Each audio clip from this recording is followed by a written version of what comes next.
Everybody, great to see you on this Sunday morning. Delighted you could join us on this beautiful sunny weekend, and you've chosen to come to Bridge Community Church here at our Westroad site. So thank you so much for that. And a big hello to those watching online or joining us on demand from our Wesley site.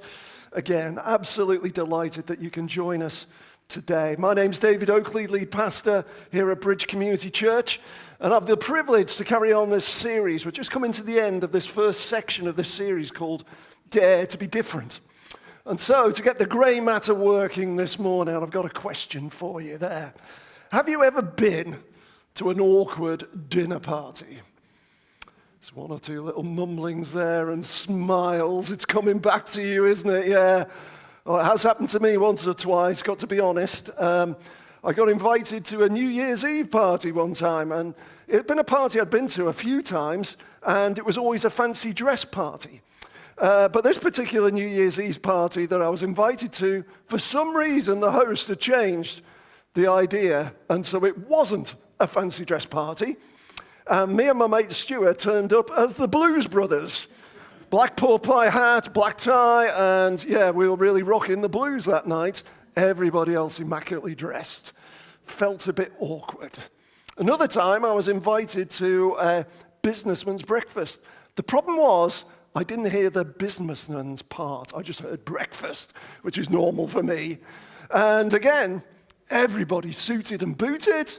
I'm turning up in a sweater and jeans. Talk about feeling an alien imposter. Just stood out, awkward.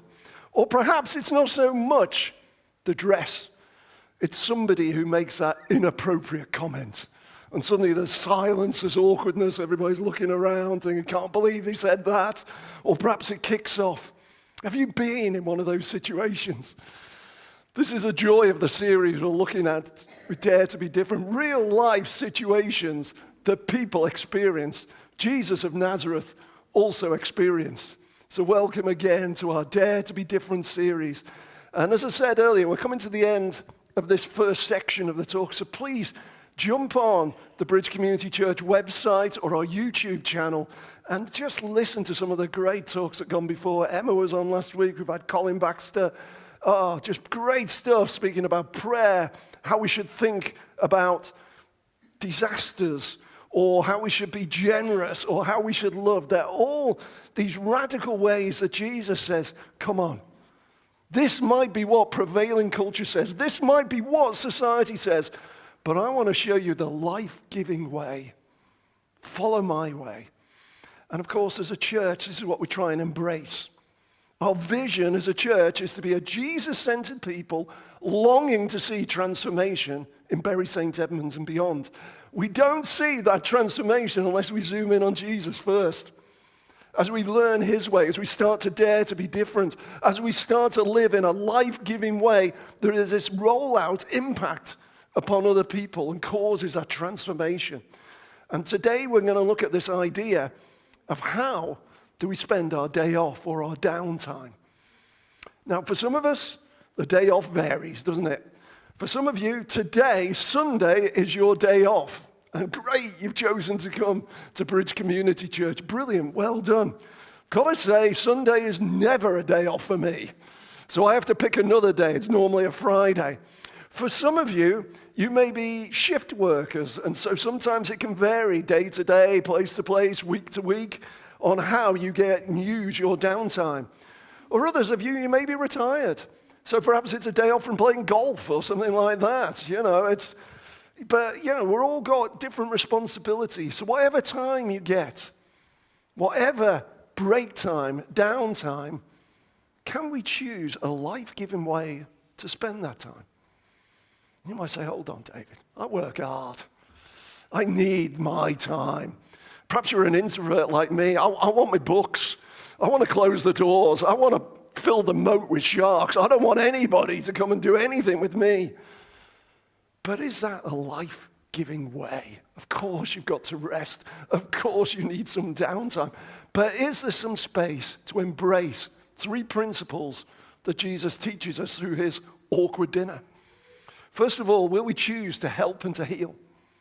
Will we be outward looking? And if we see someone who needs some healing and help, will we step in? Or secondly, will we take a break from promoting self? You know, there's a vicious cycle that often we experience in work, trying to get ahead, trying to promote ourselves, latest Instagram post, whatever it takes to make ourselves look good. Can we use our days off and our downtime to stop that? Stop making yourself the center of the world. And thirdly, can we include the excluded? Is there any way those people who are perhaps on the fringe and marginalized can somehow enjoy the rest that God offers? This is what we're going to look at today. And so we're going to jump into the Gospel of Luke, one of 4 accounts about the life, the times, and ministry of Jesus of Nazareth. And Luke particular has this emphasis because he's an outsider. He wasn't born and bred in Israel. He wasn't a local Jewish boy. He came in from the outside and he adopted the Jewish faith. But then he had an encounter with Jesus that led him to being a Jesus follower and ultimately a missionary with the Apostle Paul on many of his journeys. So this man went on a journey from being on the outside, excluded, to being included. And he's saying, hey, let me tell you about this Jesus of Nazareth, because you've got an invitation as well. If you want to be friends with God, this is the pathway you can choose. And so Luke unpacks that for us. And we're jumping in at Luke 14. Basically, from chapters 9 to 19, Jesus is on a journey from Galilee in the north to Jerusalem, the capital city in the south of Israel. And even though it takes 10 chapters, actually it's just one journey as such for Jesus. He spent 80% of his time in the north of Israel, but on this occasion, he's heading to Jerusalem, where he's going to face his destiny of going to the cross. And as he's on his way, he just bumps into different people, and he uses these as teaching opportunities. We shared the example of it would be as if you decided to walk from Bury St Edmunds all the way to London. Yesterday, I was in London. Got to be honest, cheated and caught the train, but I still met some weird people on the way. Yeah, that's what happens when you travel. And there's this sense of this journey taking place, and as Jesus meets these weird and wonderful people, he uses them as teaching opportunities. And you can imagine that would be the same if you walk from here to London. People from the villages of Suffolk, the strange people of Essex, the people on the suburbs of London, and the mini city. Oh, those city people. Oh, wow. Jesus using all these opportunities to teach about life in the kingdom. And as he's getting to Jerusalem, his heart's breaking. He looks at that great city and he realizes they're going to reject him. They're going to reject his ways, and it was going to be disastrous for them. And he starts to weep, and his heart breaks for that city. And in a way, what we're going to see today is a snapshot of that bigger picture, a snapshot of this banquet of what is to come. And so let's jump in.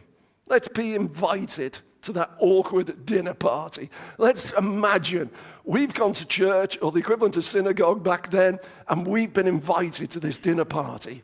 So put your glad rags on, let's go and enjoy, well, probably won't enjoy, this awkward party. Here we go. One Sabbath, when Jesus went to eat in the house of a prominent Pharisee, he was being carefully watched. There was in front of him a man who was suffering with an abnormal swelling of his body. So it's Sabbath. It's the Jewish equivalent of a day off. It was a sacred day to the Jewish people. That was laid out in the first 5 books of the Bible called Torah. But then on top of that, lots of extra rules and regulations were placed upon this particular day. And Jesus just didn't seem to conform to what the expectations were. 4 times in the book of Luke, he starts banging heads with the religious people on the way to spend time of the day off from his perspective. And so this is where Jesus is suddenly, like, if you like, caught in this awkward situation. He's gone along to synagogue on Sabbath, as he would. He gets an invitation, which is a lovely thing. Come back to lunch, Jesus. And actually, he's being stitched up and set up, isn't he? As you can see, people are watching him. Is he going to break the rules? Is he going to conform? Let's just push this disabled person in front of him to see if he will step in and heal. And so this person, I think the technical term, the medical term is, plenty of medical people here, is it odemia? where there's a swelling, fluid on the legs and joints, etc. Incredibly painful problem this gentleman had. And he's just there right in front of Jesus. So what happens? Jesus asked the Pharisees and the experts of the law, is it lawful to heal on the Sabbath or not? But they remained silent. So taking hold of the man, Jesus healed him and sent him on his way. Jesus, realizing everybody's watching him, shifts the burden of proof. They're looking at him saying, are you going to behave today? Are you going to do things our way? And actually Jesus shifts the burden of proof by asking a question, saying, hey, you experts in the law, you Pharisees who know your Bibles inside out, what do you think? Is it okay for me to do some good today, to bring some healing, to bring some wholeness? And of course the response is a deafening silence. And you can imagine why, because if these people agreed with Jesus, that means he would alienate the authorities and the powers of the day. If they didn't agree with Jesus, they would basically come across as hard-hearted, not compassionate people. And so there is silence. And Jesus fills the void, reaches out, gets hold of the guy, brings healing, and gets him out of that awkward situation. So what Jesus is saying, hey, I get it, you like your laws, but let me tell you something, love trumps the law. The way of love always beats rules and regulations. These people got what they wanted. Jesus broke their rules. But Jesus is saying, yeah, there's a reason why I do this, because love is the way to go. Bring healing, bring help. Jesus is on a roll now, isn't he? Asks us another question in verses 5 and 6. If one of you has a child or an ox that falls into a well on the Sabbath, will you not immediately pull it out? And they had nothing to say. So Jesus moves on from healing to just specifically helping with a situation of rescue. He loves to connect the spiritual with the physical, saying, I grasp that you've got a sacred day here, but it doesn't mean that you can't physically engage. Part of our spiritual expression is a physical engagement to rescue and help and support other people, and especially if there is an urgent need. And I just love the language. If one of you, Jesus is drawing people into this scenario and said, will you act upon this?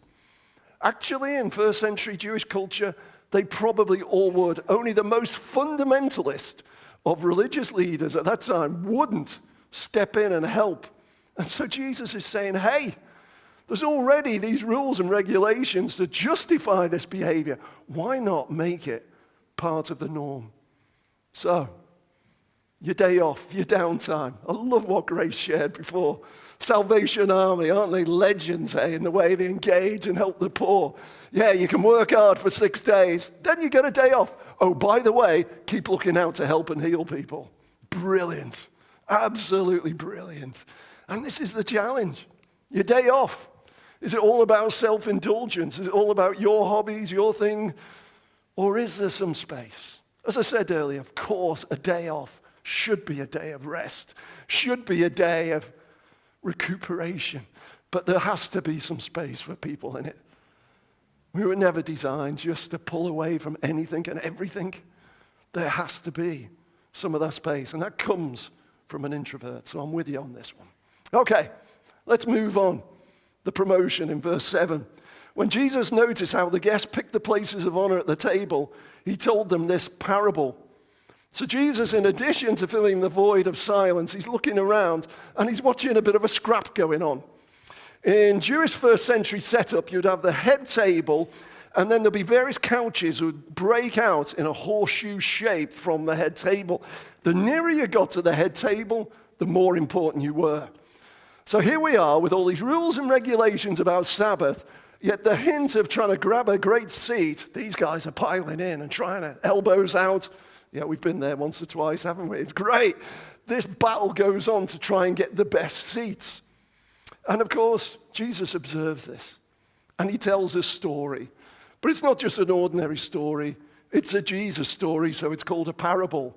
And what a parable does is reveal blind spots in people. Jesus could say, oi, you lot, you're all out of order, stop fighting for the best seats. But that's probably not really going to be taken on board. By telling a story, Jesus invites them to enter into the story, and through self-revelation, some of their blind spots about their behavior, about their attitude can be revealed. And Jesus is saying, this is what needs to change. This is what needs to be different in order to see life emerge. And so this is the story Jesus told from verse 8.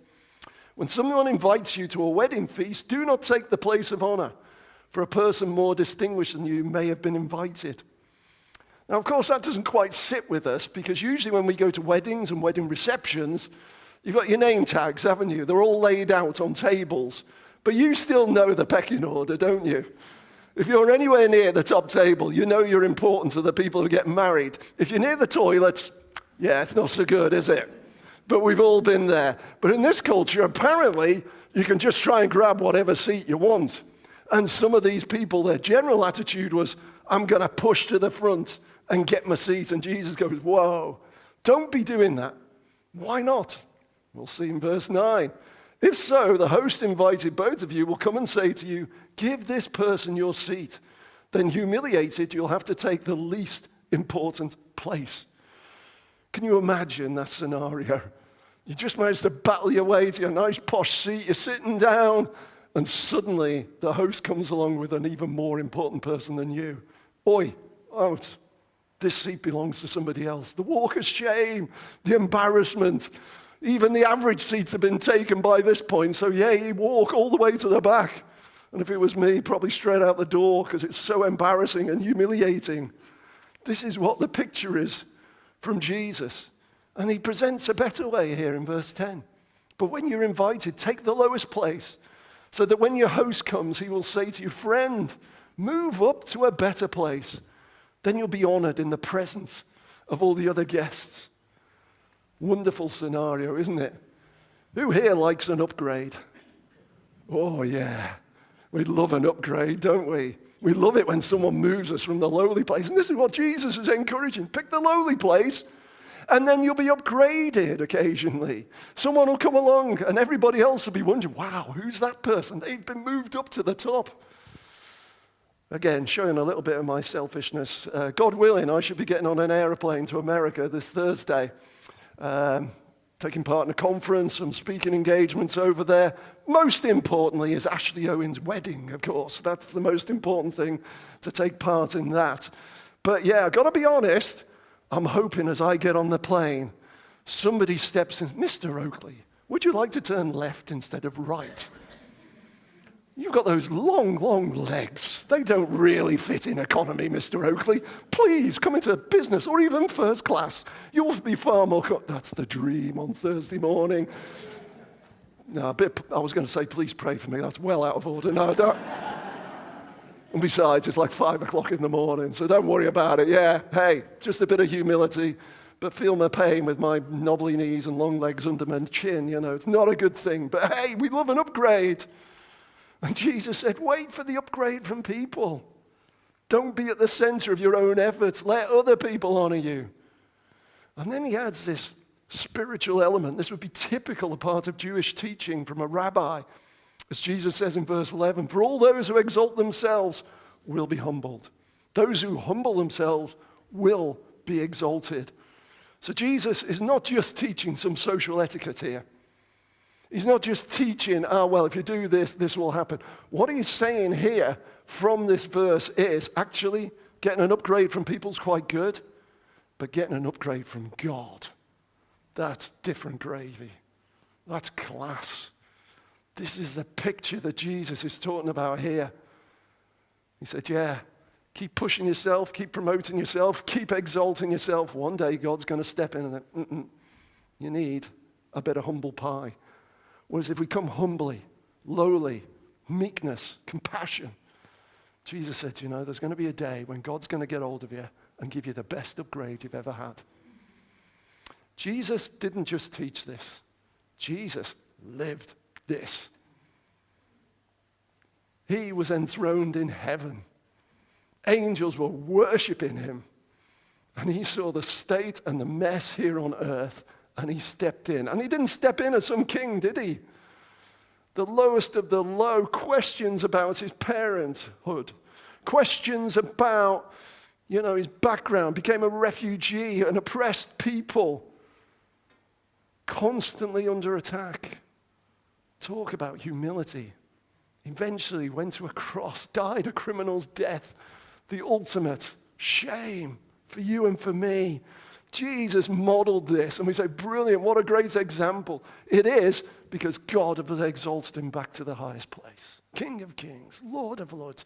Jesus doesn't teach this stuff. He lives it. And he's saying, hey, you're my followers. Let's see you do the same as well. This is the challenge. So Jesus tells the parable. It's to reveal a blind spot. Is there a dose of self-promotion that keeps on going on? Or are we going to choose modesty? I'm conscious. It doesn't quite work in our wedding settings. But does it work in our church setting? When you're thinking about which seats you choose to sit in. Yeah, plenty of choice here at Bridge. What's your attitude when you come into church about which seat to sit in? Is it, I've got to get that one because that's my seat. Or I've got to get that one because it's next to this person. Can we be a bit careful about this? Can we be a bit more humble? Got to be honest, I'm loving these people on the front. Well played. Create some space for people at the back. Create space for people who struggle with their mobility. Create space for people who are serving in the back. Create space for people who haven't quite been able to make it exactly for 10:45. And they don't have to do the walk of shame to the front. Come on. Let's be a bit humble about how we approach things, hey? Let's follow the Jesus way. Yeah? Last one. Include the excluded. So Jesus has been chatting to all the guests and challenging him. Now he zooms in on the host of this dinner party. Jesus said to the host, when you give a luncheon or dinner, do not invite your friends, your brothers or sisters, your relatives or your rich neighbors. If you do, they might invite you back so you'll be repaid. So Jesus is carrying on this theme of a God commendation, not just a people commendation. And he just said, what's the motive going on? When you throw these parties, Mr. Host with the most, why are you doing it? Is it to be kind? Is it to be compassionate? Is it to be good? Or is it just so you get plenty of invitations back from family and friends? And Jesus said, he calls out the motive, if you like here, by saying, I dare you. When you give a banquet, invite the poor, the crippled, the lame, the blind, and then you will be blessed. Jesus isn't putting down throwing parties for family and friends. He's just saying, hey, occasionally, why not do it differently? Why not go after people who probably can't pay you back? People who normally don't get dinner invitations. People who perhaps are overlooked, marginalized. Some kind of disability creates a problem. Jesus said, do that, then you'll experience a blessing. When you do this kind of thing, it's life-giving. That word blessed, it's life-giving. You are happy when you do this kind of thing, is the picture Jesus is getting across. Particularly this whole area of addressing poverty. So often we think poverty is, oh, well, I just haven't got any money in my pocket. Poverty is not just that. It is one part of it. Poverty is broken relationships. You are spiritually poor when you've got a broken relationship with God. You are socially poor when you've got a broken relationship with other people. You are, if you like, physically poor when your relationship with this created world and its systems is broken. When your relationship with yourself is broken, things like mental health problems, emotional health problems all start to kick in, often because there's a broken relationship with God, with others, or with creation. This is poverty. It's so much bigger than just not enough cash in my pocket. It's a culture almost, and it leads to marginalization. It leads to hurt and pain and oppression. And Jesus steps in there. Luke seems particularly obsessed with the physical poor in much of his writing. Why is he obsessed with it? And say, well, Dave, he's a doctor. He's in the caring business. Yeah, but I think also He found out about Jesus, and as he looked at Jesus, where was he spending his time? Who was he hanging out with most of the time? There were often people excluded, marginalized, and don't get invitations. And this dominates the gospel of Luke, the special interest, particularly for those who just wouldn't be invited to things. And so we're left with a final challenge from verse 4.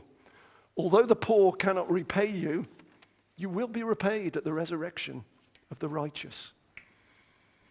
So again, this heavenly commendation, this God view, if you like. You might not get a payback here, but in the future, it will. And Jesus, in saying this, seems to be redefining what it means to be righteous.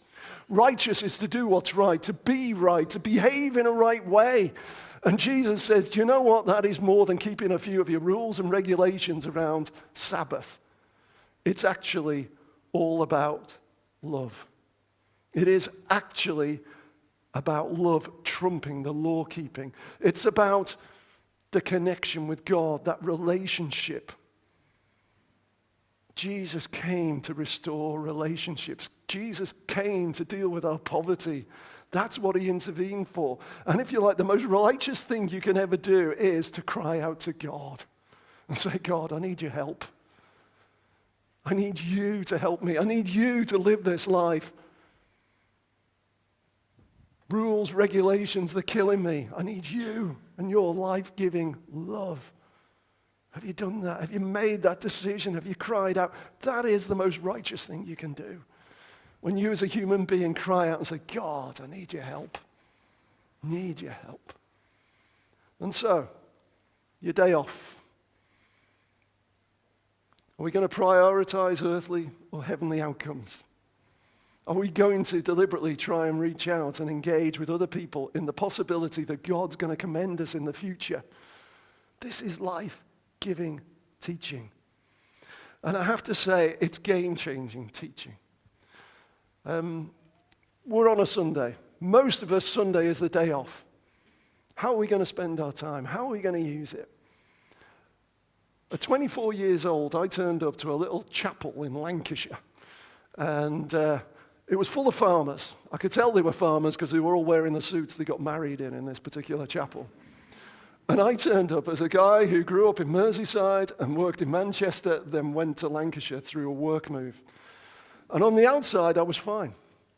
On the inside, I was broken. Spiritually broken, relationshally broken, my health was broken. And I just walked into church that day. And the sweet farming couple, never ever saw them on the platform doing this. Said, hey, young man, do you want to come back to ours for lunch? I was someone who felt excluded in that church. And yet suddenly I was included because one couple stepped up and said, Dave, come back to ours for lunch. That was the start of a process of healing and restoration that took part in my life. That was part of a process of people who work dead hard, because farmers do, and on their day off, they still had the eyesight to say, there's a new guy here, perhaps just needs a bit of lunch. They've been my friends for almost 40 years now, because on a Sunday, they stepped up and they took a stranger in and said, hey, come back for lunch. Do you think we could do that today? Is that our application today? It's your day off. What are we going to do? We've been sat here in this awkward banquet. Jesus has been chatting. Jesus has been demonstrating the way to live. And so what's Jesus been saying to you today? Less self-indulgence, more healing. Ian's already shared today, some of our congregation, their hearts are broken because of grief and pain. Can we bring a bit of healing to those people and families today? Perhaps a little less self-promotion about what I can get, this consumer society mentality, and more, wow, what can I give? And maybe just that focus on heaven, that inclusion of the excluded. I'm so grateful to that couple, Trish and Morris. Seriously, I have no idea where I'd be if them, a humble farming people, hadn't invited for me that lunch that Sunday. Just using their day off to change my life, change my destiny, Can we do that today on our day off? Our days off are a gift from God. Every day actually is a gift from God, but particularly days off are a gift from God. Can we use it to honor him? Can we use it to celebrate him? Can we use it so we live a life-giving way like Jesus did? We're talking about a day off, but actually it's a whole of life, isn't it really? And so we just felt it was appropriate that we're going to worship God and we're going to offer our lives. And so I'm going to hand back